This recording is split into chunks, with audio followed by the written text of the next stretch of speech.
Welcome to Indian tasty recipes. మీ పిల్లలు ఆకుకూరలు తినని మారం చేస్తున్నారా? అయితే ఈ రెసిపీ ట్రై చేయండి. ఇది చాలా easy, quick and healthy recipe అండి. ఇవాళ నేను మీకు చూపించబోయే రెసిపీ పేరు మేతి ఎగ్ ఫ్రైడ్ రైస్. మరి రెసిపీలోకి వెళ్ళే ముందు మా ఛానల్ని లైక్ చేయండి, సబ్స్క్రైబ్ చేయండి, షేర్ చేయండి.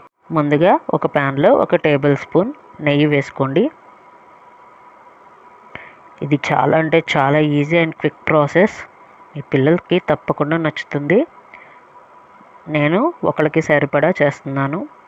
1/2 టేబుల్ స్పూన్ ఫైన్గా చాప్ చేసుకున్న చిన్నుల్లిపాయి, ఇంకొక 1/2 టేబుల్ స్పూన్ ఫైన్గా చాప్ చేసుకున్న అల్లం అండ్ 1 పచ్చిమిర్చి బాగా వేపేసుకోండి పచ్చివాసన పోయేదాకా. నేను ఒకరికి సరిపడా చేస్తున్నాను కాబట్టి ఎక్కువ క్వాంటిటీ తీసుకోవట్లేదు. నేను ఇప్పుడు 1/4 కప్పు ముందుగా ఉడకపెట్టేసుకొని ఉన్నానండి మెంతికూర. మాది పెద్ద కుక్కరు, సో అన్నం పెట్టుకునేటప్పుడు నేను మూత పైన పెట్టేసుకున్నాను, తొందరగా ఉడికిపోయింది. కొంచెం పచ్చివాసన పోయేదాకా వేపేసుకోండి. తర్వాత 1 ఎగ్ పగలగొట్టేసి ఇందులో వేసేసుకోండి. ఈ రెసిపీ గట్టిగా 10 మినిట్స్ కూడా పట్టదండి చేస్తే. ఇప్పుడు రుచికి సరిపడా సాల్ట్,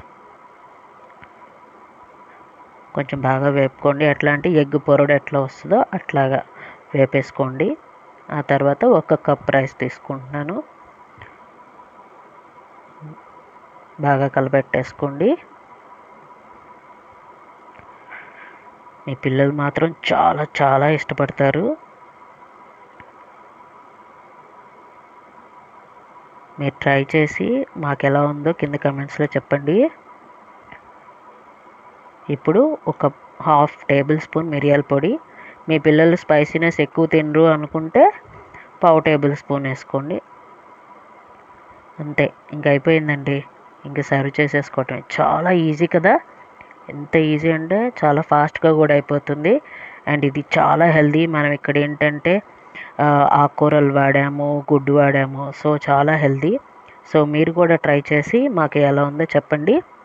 అండ్ ఇలాంటి రెసిపీస్ మీకు ఇంకా కావాలి అనుకుంటే మా ఛానల్ని సబ్స్క్రైబ్ అవ్వండి, లైక్ చేయండి, షేర్ చేయండి. Bye bye.